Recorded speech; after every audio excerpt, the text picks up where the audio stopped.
I love the carrots. More than 1,000 rabbits run amok at the state mental health facility on Charleston near Jones. It's very, very heartbreaking. Stacy Taylor and Mary Turner Hi, babies. are trying to help. There you go, little guy. They're getting hurt, they're hungry. They say this location is one of several in the city where people dump unwanted pet bunnies. I think it's very irresponsible. The animals are being hit by cars on neighboring roads, and they took this little one to the vet after it had apparently been poisoned.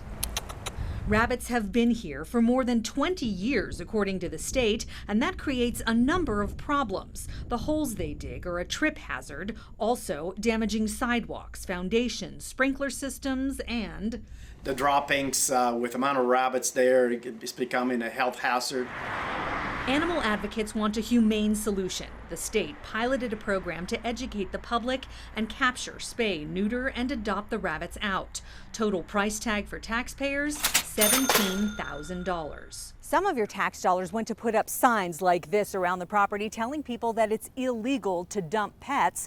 But employees here say the signs were just a waste of money because the dumping took place years ago. And besides that, the penalty has never been enforced. The $17 grand was awarded to a group called V Animal Sanctuary, owned by Sackby Melling. But animals have always been passionate. Sackby was the subject of a prior Contact 13 investigation. After volunteers reached out to us early last year, Animal Control also started investigating. The county found code violations and decided not to issue additional permits. Several volunteers quit, and ultimately Sackby was out too.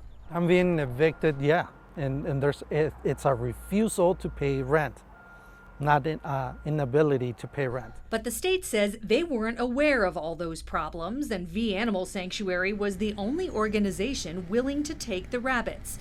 The state expected 80% would be removed in 6 months, but that didn't happen. We were quite surprised. It's not easy to catch these rabbits and get them under control and get them in a cage. And only about 200 rabbits were rounded up, many too sick to adopt out. We contacted Sackby Melling, and he declined an interview unless we provided questions in advance, which is against our policy.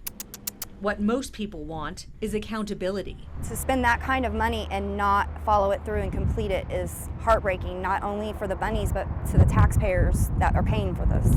The state tells us all the bills V Animal Sanctuary submitted are legitimate, so that's why Sackby was paid that $17 grand, even though the contract was closed with hundreds of rabbits still roaming the area.